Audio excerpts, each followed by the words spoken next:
Good morning students. हमारे second part का जो फर्स्ट क्वेश्चन है, आप यह कैसे कह सकते हैं कि प्राकृतिक उर्वरता तथा खाद्य उत्पादन के उच्च स्तर ही आरंभ में शहरीकरण के कारण थे। हमें किसी भी क्वेश्चन का आंसर पढ़ने से पहले उस क्वेश्चन की पूरी जानकारी होनी चाहिए। प्राकृतिक उर्वरता क्या होता है? प्रकृति द्वारा उर्वरता उपजाऊपन, जो भूमि का उपजाऊपन होता है, जिस भूमि पर हर प्रकार की फसल उगाई जा सकती है, जो उपजाऊ होती है, उसे उर्वरता बोलते हैं। और जो भूमि ज़्यादा उपजाऊ होगी उसी में खाद्य उत्पादन मतलब फसलों का अधिक उत्पादन हो सकेगा। तो इस क्वेश्चन का यह मतलब है कि जहाँ पर ज़्यादा उपजाऊ भूमि होती थी वहीं पर अधिक शहर क्यों बसते थे? तो इसका उत्तर, प्राकृतिक उर्वरता से कृषि उत्पादन को प्रोत्साहन मिला। तो जो भूमि अधिक उपजाऊ होगी वहाँ पर कृषि करने की अधिक संभावनाएं होंगी, वहाँ पर अधिक किसान कृषि करेंगे।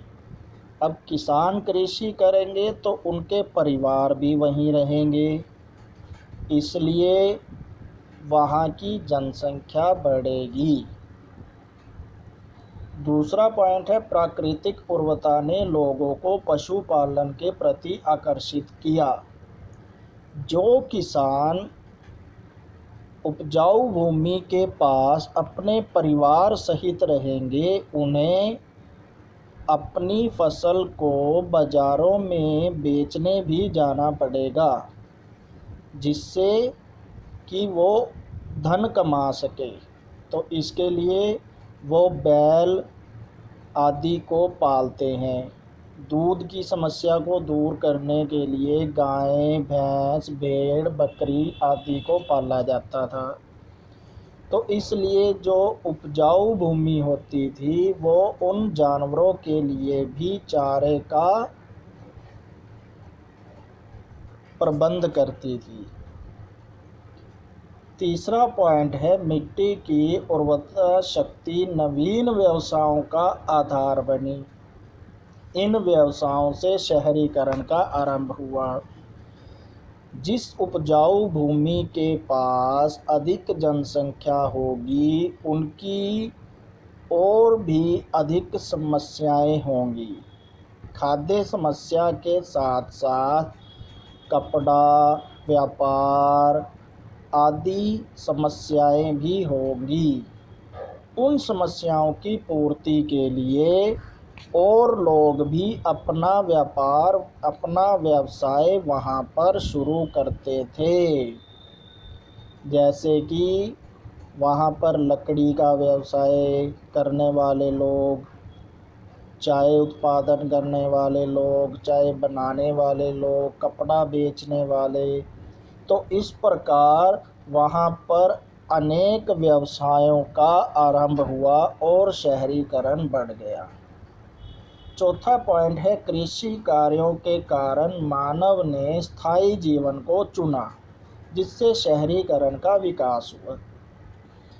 जब आदि मानव को कृषि व्यवस्था का ज्ञान नहीं था तो वह भोजन की तलाश में एक स्थान से दूसरे स्थान पर जाता था। उसका कोई एक निश्चित ठिकाना नहीं था।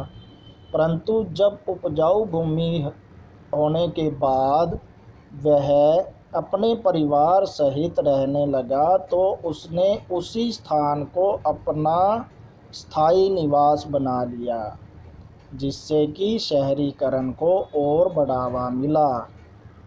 पांचवा पॉइंट है, मानव कृषि तथा व्यावसायिक कार्यों के लिए एक दूसरे से जुड़ने लगे, जिससे क्षेत्रीय विकास को बल मिला। जब मनुष्य अपना व्यवसाय करने लगा, किसान अपनी फसलों को शहरों में बेचने के लिए जाने लगा, वहाँ से अपने ज़रूरत का सामान खरीदने लगा। तो इससे उनमें आपसी तालमेल बढ़ा, उनके विचारों का आदान प्रदान हुआ। इससे भी जो है उस क्षेत्र के विकास को अधिक ताकत मिली और शहरीकरण मजबूत हुआ।